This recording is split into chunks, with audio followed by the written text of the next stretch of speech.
जय हिंद दोस्तों, मैं एसपी सर आप सभी मित्रों का सदाशिव कोचिंग क्लासेस के यूट्यूब चैनल पर हार्दिक स्वागत करता हूं। दोस्तों DElEd BTC second semester complete mathematics section के अंतर्गत आप सभी मित्रों के प्रैक्टिस सेट चल रहे हैं। अभी तक मैंने आप सभी मित्रों को 10 प्रैक्टिस सेट प्रोवाइड कराए हैं। यानी दोस्तों आज की क्लास में प्रैक्टिस सेट दोस्तों कौन सा होगा? 11th। बहुत ही ध्यान से बहुत ही अच्छे से देखिएगा क्योंकि सारे प्रैक्टिस सेट दोस्तों आपके लिए इंपॉर्टेंट है।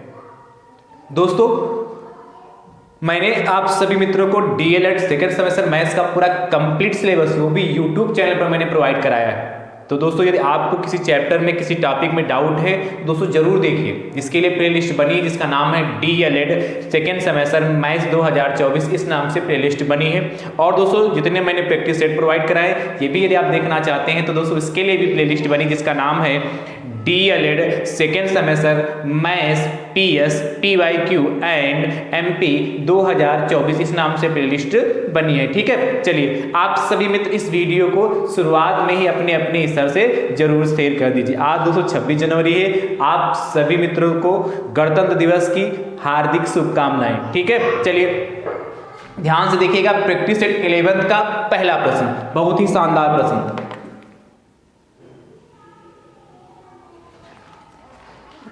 पहला प्रश्न दोस्तों आपसे कह रहा है क्या?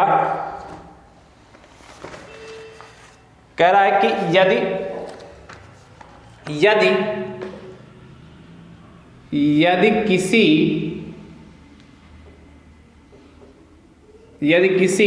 त्रिभुज ABC तथा त्रिभुज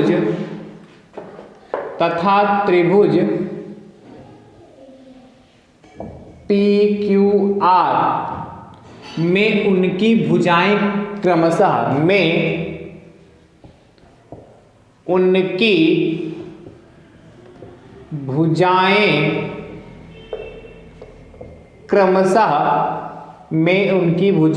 क्रमशः AB बराबर 3 सेंटीमीटर, BC बराबर 5 सेंटीमीटर, CA बराबर 4 सेंटीमीटर तथा PQ बराबर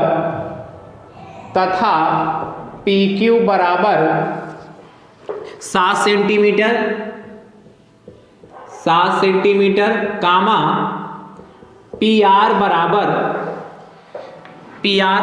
6 सेंटीमीटर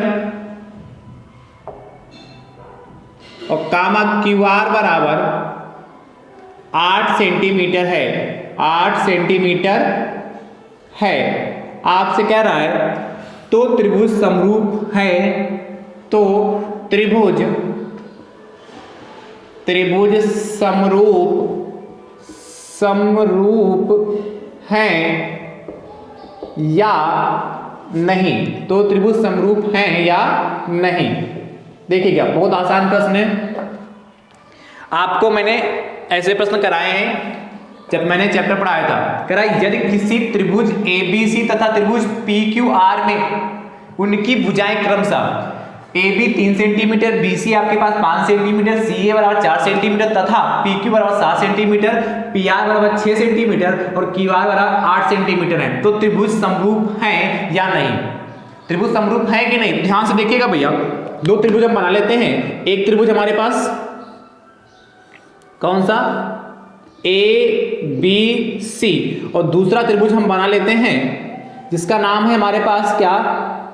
ध्यान से देखिएगा, PQR। ये दो त्रिभुज हमारे पास हो गया। कह रहा है कि भुजाएं क्रमशः AB बराबर 3 सेंटीमीटर, तो AB बराबर हम 3 सेंटीमीटर यहां लिख लेते हैं। उसके बाद देखिएगा BC बराबर 5 सेंटीमीटर, तो ये हम 5 सेंटीमीटर लिख लेते हैं और CA बराबर 4 सेंटीमीटर ये दे रखा। और अगला त्रिभुज PQR में PQ बराबर 7 सेंटीमीटर, ये आपके पास 7 सेंटीमीटर है, PR बराबर 6 सेंटीमीटर, तो PR बराबर आपके पास 6 सेंटीमीटर हो गया, तथा QR बराबर 8 सेंटीमीटर, QR बराबर 8 सेंटीमीटर। ये आपको दिया है, तो हमें सिद्ध करना है, हमें बताना है कि समरूप त्रिभुज हैं कि नहीं, त्रिभुज ABC और त्रिभुज PQR समरूप है कि नहीं। तो ध्यान से देखिएगा कैसे लिखेंगे, दिया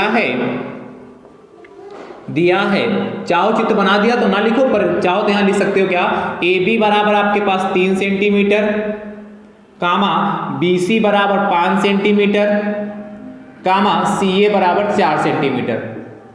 ठीक है, उसके बाद लिखना PQ बराबर 7 सेंटीमीटर, PR बराबर 6 सेंटीमीटर और QR बराबर 8 सेंटीमीटर। ठीक है, अब ध्यान से देखना, दो त्रिभुज समरूप है कि नहीं। आप समरूपता की शर्त जानते हैं, दो त्रिभुज समरूप होते हैं तो उनकी संगत भुजाओं का जो अनुपात होता है वो क्या होता है, आपस में बराबर होता है, समानुपाती होती है। तो ध्यान से देखिएगा, हम सबसे पहले क्या निकालेंगे, संगत भुजाओं का अनुपात AB बटे PQ। देखिए ये संगत भुजा है AB बटे PQ, तो AB कितना आपका है 3 और PQ कितना आपका है, PQ 7, तो 3 बटे 7 आया जाके। उसके बाद देखिएगा हम निकालते हैं BC बटे QR, तो BC बटे QR, तो देखिए BC आपका 5 है और QR आपका कितना है 8 है। ठीक, उसके बाद आपसे क्या, CA अपान RP संगत भुजा है, देखिए CA अपान RP, तो क्या हो जाएगा यहां से, देखिए CA आपका कितना है 4 सेंटीमीटर और RP आपका कितना है 6 सेंटीमीटर, तो 6 ये कट जाएगा, काट लीजिए, 2 दूना 4, 2 तिया 6, तो कितना है जाके 2 बटे 3 काटने पर। अब देखिएगा यदि हम इसको इक्वेशन नंबर 1 दे दें, समीकरण 1, ये समीकरण 2 हो और ये समीकरण 3 हो, तो ध्यान से देखो, समीकरण 1 कामा समीकरण 2 तथा समीकरण 3 से, तीनों समीकरण बहुत ध्यान से देखिए। अब देखिए तीनों समीकरण देखिए, यहाँ AB अपान PQ 3 बटे 7 है, BC अपान QR 5 बटे 8, देखिए अलग अलग है, और CA अपान RP भी अलग 2 बटे 3 है। यानी हम यहां से लिख सकते हैं AB upon PQ does not equal to BC upon QR does not equal to CA upon RP। ठीक है, और ये समरूप त्रिभुज की कंडीशन होती है, यदि AB अपान PQ बराबर BC अपान QR बराबर CA अपान RP आता तो ये दोनों त्रिभुज समरूप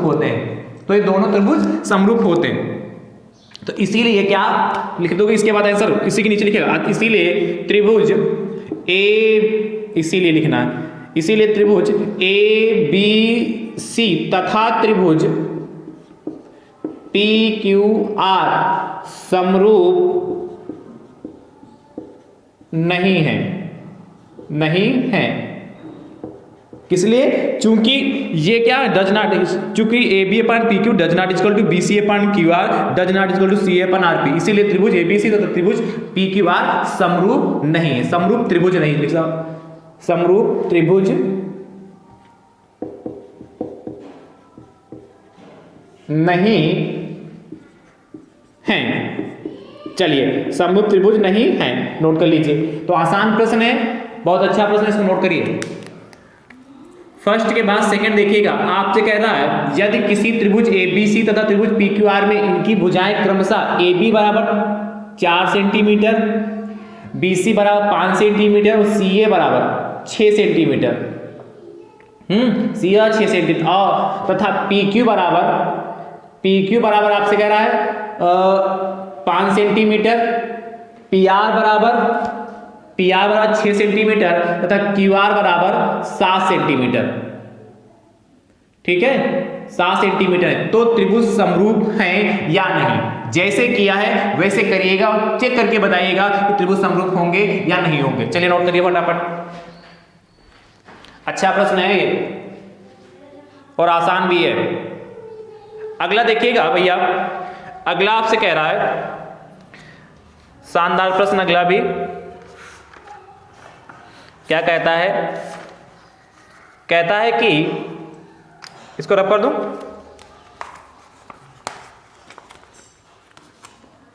देखिएगा इसको रब कर रहा हूं, सेकंड के बाद थर्ड,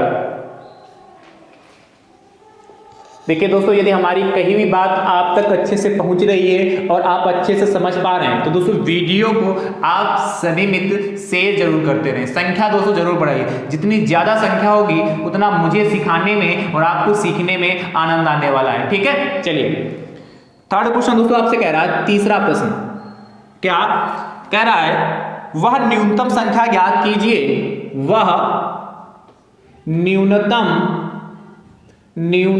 संख्या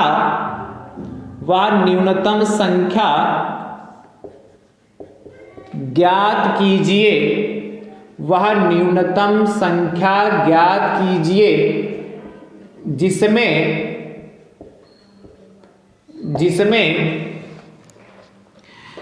27, 36 तथा 45, 27, 36 तथा 45, 27, 36 तथा 45 से भाग देने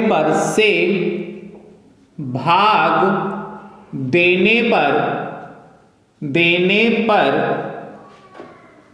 प्रत्येक दशा में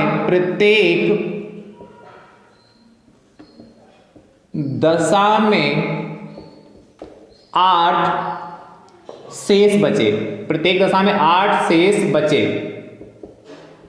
प्रत्येक दशा में 8 शेष बचे। ध्यान से देखिएगा कैसे करेंगे इसको, रब करें, देखिएगा भैया।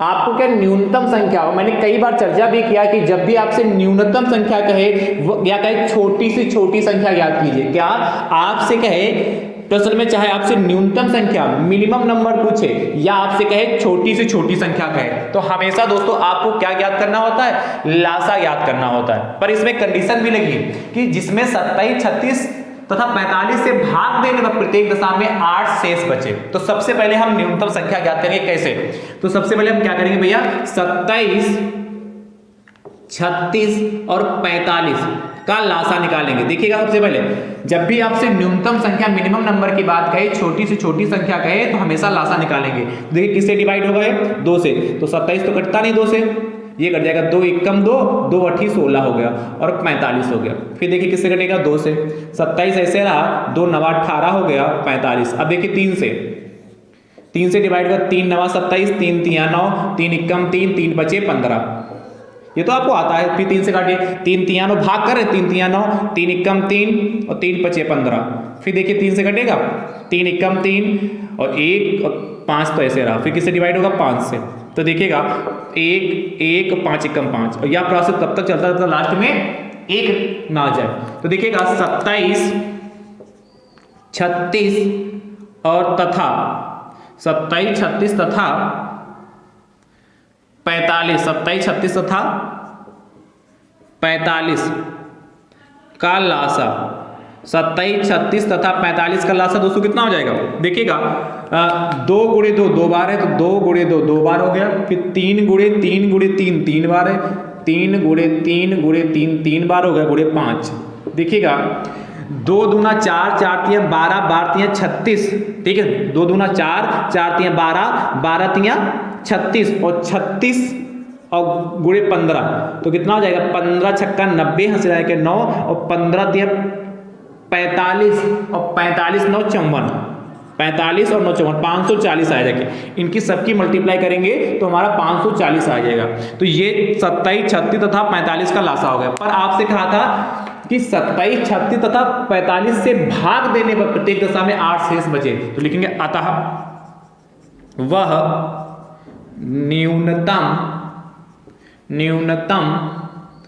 अभीष्ट, मतलब रिक्वायर्ड नंबर्स, अभीष्ट संख्या बराबर, अतः वह न्यूनतम अभीष्ट संख्या बराबर कितनी हो जाएगी, 540। आप जो लासा है उसको लिखिए और जो भी शेष बचने के लिए कहता है वो आप उसमें ऐड कर दीजिए, जो भी शेष बचने के लिए कहे वह आप उसमें ऐड कर दीजिए। ठीक है, बात समझ पा रहे हो, 540 है जो प्लस जो भी यहाँ 8 9 10 जितना भी शेष बचने के लिए कहता उतना आप उसमें ऐड कर देंगे, तो कितना 548। तो वह न्यूनतम संख्या कितनी, 548। अब 548 में जब आप 27 से भाग करेंगे तब भी 8 शेष पाएंगे, जब 36 से भाग करेंगे तब भी आप 8 शेष पाएंगे, और 45 से भाग करेंगे तब भी 8 शेष पाएंगे। आप चेक करके देख सकते हैं। चलिए नोट करिए,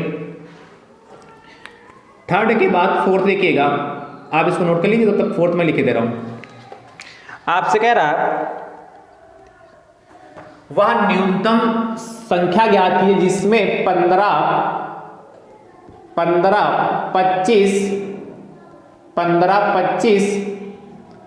तथा 30, 15, 25 तथा 30 से भाग देने पर प्रत्येक दशा में से भाग देने पर प्रत्येक दशा में 9 शेष बचे। ठीक है, तो जैसे इसको किया है वैसे करिएगा और इसका उत्तर दोस्तों आप कमेंट बॉक्स में जरूर दीजिएगा। चलिए नोट कर लीजिए भाई, अच्छा प्रश्न है, ये भी बेहतरीन प्रश्न है भैया। ठीक है, नोट करिए फटाफट भाई।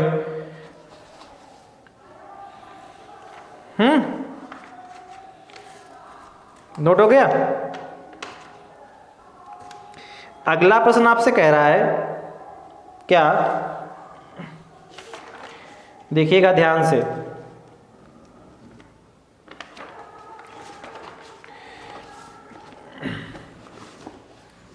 इसको रब करें। ठीक, अब फोर्थ के बाद फिफ्थ देखिएगा। फिफ्थ आपसे कह रहा है,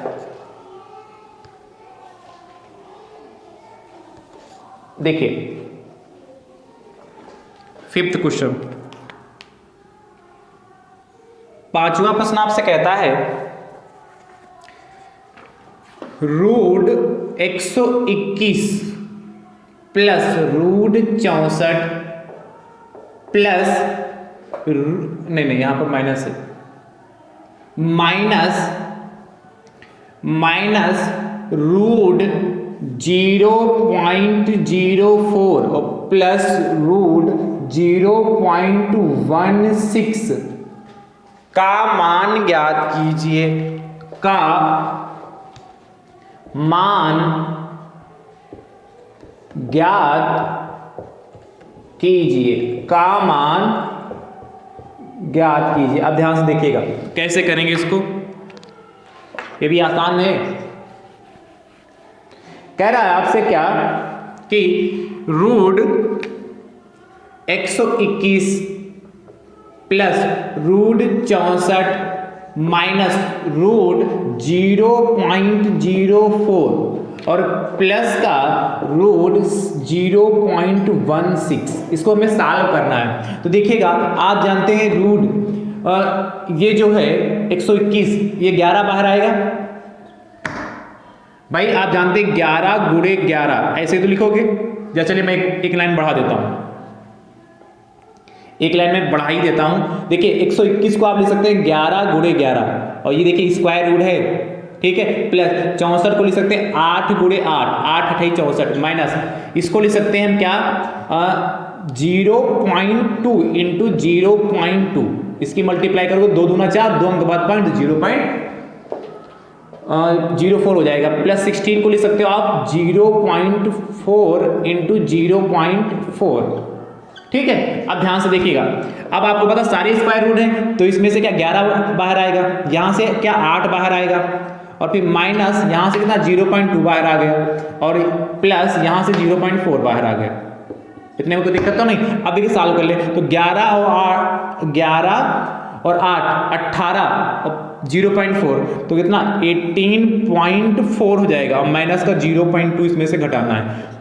11 प्लस 8 18 और 0.4, ठीक है, इसमें से घटाएंगे तो 18.2, ये हमारा फाइनल आंसर आएगा। ठीक है, चलिए नोट करिए 18.2 ही आएगा, नहीं 11 और 8 19 होता है, हाँ 11 8 19 तो 19.2 आएगा ना। ठीक भाई, 11 8 19 19.4 और इसमें से घटा दिया तो 19.2 हमारा आंसर आ गया। चलिए नोट करिए।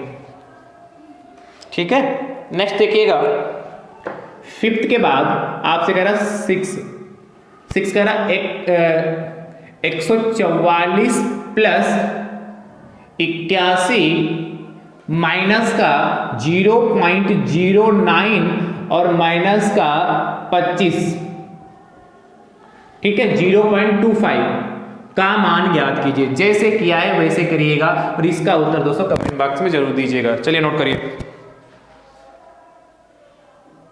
नेक्स्ट आपसे कह रहा है, अगला प्रश्न आपसे कह रहा है क्या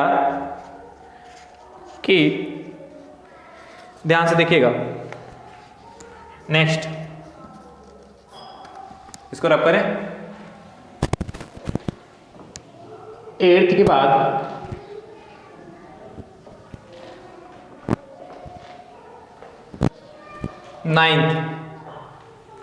9th आपसे कह रहा है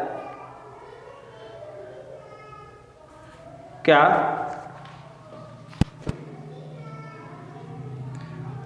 यदि x माइनस 1/x बराबर 3/2, तो ये भी प्रश्न आया हुआ है x² प्लस 1/x² का मान ज्ञात कीजिए। का मान ज्ञात कीजिए, का मान ज्ञात कीजिए। देखिएगा कैसे करेंगे इसको। मुझे उम्मीद है कि ये तो आता होगा प्रश्न आपको। क्या क्या कह रहा है कि x minus 1/x equal to 3/2, ठीक है। तो x² प्लस 1/x² का मान हमें ज्ञात करना है। तो आपको करोगे क्या, दोनों पक्षों में इसका वर्ग कर दो तभी तो ये बनेगा। देखोगे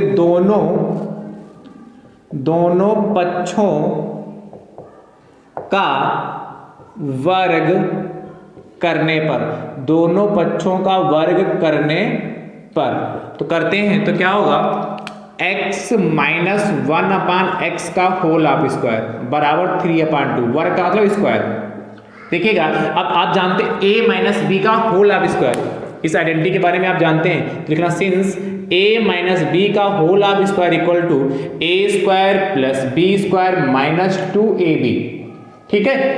इसी के आधार पर खोल लें। a की जगह पर यहाँ x है और b की जगह पर 1/x, तो जहां इसमें a है वहां x रखा जाएगा, जहां पर b है वहां पर 1/x रखा जाएगा। तो कितना हो जाएगा, a² प्लस b², तो 1/x² माइनस 2 इंटू a कितना x और b कितना 1/x बराबर 3 का स्क्वायर 9 हो गया, 2 का स्क्वायर 4 हो गया, तो 9/4 हो गया।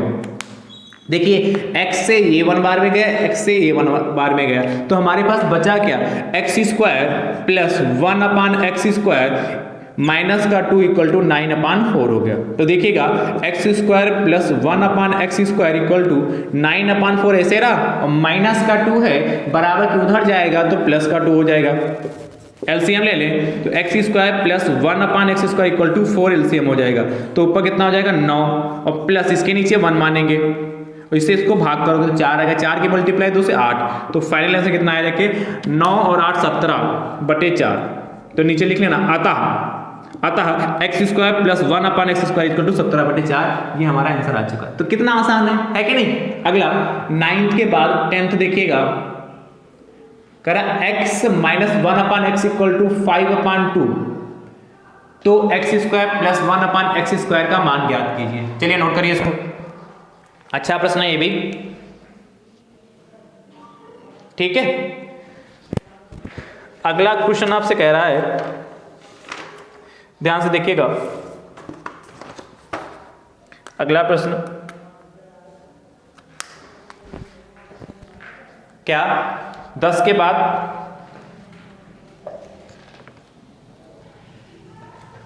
11 नंबर, 11 नंबर आपसे कह रहा है क्या कि 25/101 का योज प्रतिलोम है, योजी प्रतिलोम है। देखिएगा ऑप्शन क्या है, ध्यान से देखिएगा, इसके 4 ऑप्शन आपको दे रखे हैं।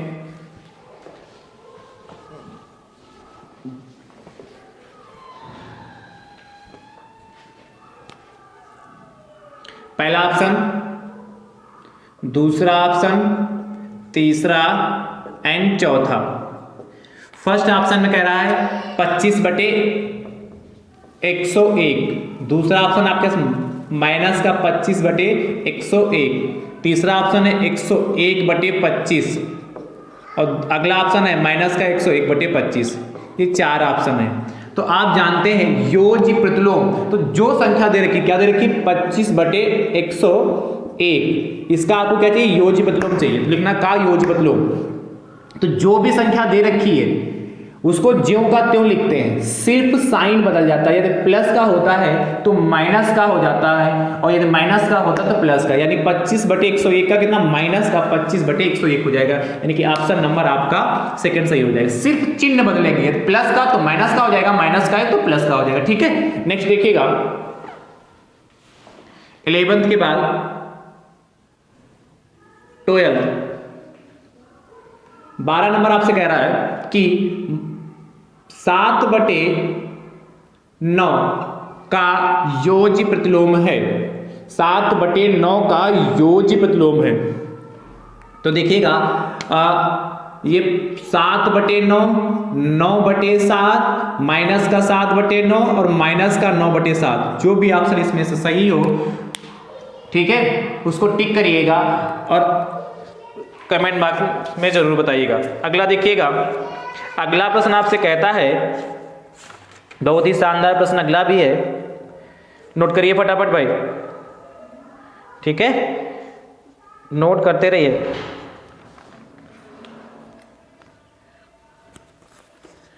नोट हो गया, बताइए भाई, नहीं नोट कर लीजिए भाई, नोट करिए। वीडियो को दोस्तों शेयर जरूर करते रहिए, अपने अपने स्तर से वीडियो को शेयर जरूर करते रहिए, इतना ज़्यादा शेयर करिए जिससे यह वीडियो सभी मित्रों तक पहुंच सके। चलिए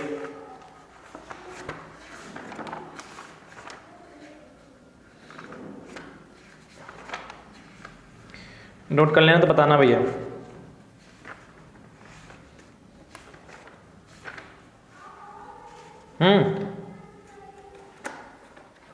अगला कह रहा है 12 के बाद 13 नंबर कह रहा है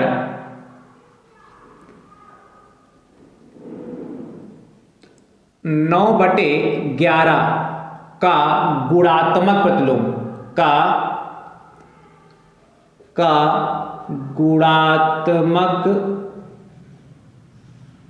प्रतिलोम है। ऑप्शन देखिएगा, 4 ऑप्शन आपके पास हैं। क्या, पहला ऑप्शन 9/11, दूसरा ऑप्शन माइनस का 9/11, तीसरा ऑप्शन 11/9 और चौथा ऑप्शन माइनस का 11/9। अब इन चारों ऑप्शनों को बहुत ध्यान से देखिए और जो ऑप्शन सही हो वो आप बताइए। देखिएगा 9/11 का गुणात्मक प्रतिलोम जब भी आपको निकालना है तो 9/11 पूछा है, इसके अंश व हर को हम आपस में बदल देते हैं। जो अंश होता है उसको हम हर कर देते हैं, जैसे अंश 9 है तो ये हर में चला जाएगा, जो हर होता हुआ अंश कर देते हैं, सिर्फ इतना बदलते हैं। चिन्ह यदि इधर प्लस का है तो इधर भी प्लस का रहेगा, यदि इधर माइनस का हो तो उधर भी माइनस का होगा। तो 11/9 यानी कि 9/11 का गुणात्मक प्रतिलोम 11/9, ऑप्शन नंबर तीसरा। 14 नंबर कह रहा है माइनस का 25/32 का गुणात्मक प्रतिलोम है। ऑप्शन देखिएगा क्या होगा, इसके भी 4 ऑप्शन आपको दे रखे हैं। माइनस का 25/32, माइनस का 32/25, 25/32 और 32/25। ये 4 ऑप्शन आपको दिए हुए हैं, जो भी ऑप्शन इसमें सही हो उसको कमेंट बॉक्स में टाइप करिएगा। ठीक भैया, तो ये 14 प्रश्न आज की क्लास में मैंने कराए हैं, लिए हैं। इन प्रश्नों को बहुत अच्छे से लगाइएगा, जितने मैंने होमवर्क में पूछे हैं सभी के उत्तर दोस्तों कमेंट बॉक्स में जरूर दीजिएगा और वीडियो को अपने अपने हिस्से से दोस्तों जरूर शेयर करिए, इतना ज्यादा शेयर करिए जिससे यह वीडियो सभी मित्रों तक पहुंच सके। ठीक है, और जैसे आप अपनी तैयारी बेहतरीन तरीके से कर पा रहे हैं वैसे आपके अदर मित्र भी तैयारी अपनी बेहतरीन तरीके से कर सके। मैंने शुरुआत में भी बताया कि वीडियो जितने भी हैं सभी वीडियो को अच्छे से देखिए और आपको पता है कि डीएलएड सेकंड सेमेस्टर मैथ्स का पूरा कंप्लीट सिलेबस मैंने प्रोवाइड कराया है। आपके सिलेबस में टोटल 13 चैप्टर थे, 13 के 13 चैप्टर कराए, वो भी यूट्यूब चैनल पर। तो जिस चैप्टर में, जिस टॉपिक में आपको डाउट है जरूर देखिए, ठीक है, क्योंकि अभी आपके पास इतना वक्त है, आप अपनी तैयारी एक बेहतरीन तरीके से कर सकते हैं। और यदि आप अपनी तैयारी बेहतरीन तरीके से करेंगे तो आपका रिजल्ट भी एक बेहतरीन तरीके से आएगा। और यदि कहीं धोखे से बैक लग जाता है तो मामला गड़बड़ हो सकता है कि नहीं। आप पीछे चले जाएंगे, जिनका एडमिशन इस बार हुआ है फर्स्ट सेमेस्टर वाले जो अब आ रहे हैं, इनके साथ में आपका सेकंड सेमेस्टर का एग्जाम होगा जब इनका होगा, तो सोचिए कितना पीछे चले जाएंगे, है कि नहीं। तो इसीलिए बहुत ही बेहतरीन तरीके से तैयारी करिए। और किसी भी प्रश्न में यदि आपको डाउट है तो कमेंट बॉक्स में उसको टाइप करिए, नहीं टाइप कर सकते हैं तो टेलीग्राम पर उसको जरूर भेज दीजिए, ठीक है। टेलीग्राम का लिंक मैं आपको डिस्क्रिप्शन बॉक्स में दे दूंगा, ठीक है। वीडियो को अपने अपने हिस्से से जरूर शेयर करते रहिए। अब हमारी आपकी मुलाकात अगले प्रैक्टिस सेट के साथ होगी, तब तक के लिए आप सभी मित्र स्वस्थ रहिए, मस्त रहिए, मुस्कुराते रहिए। थैंक यू सो मच दोस्तों, राधे राधे दोस्तों।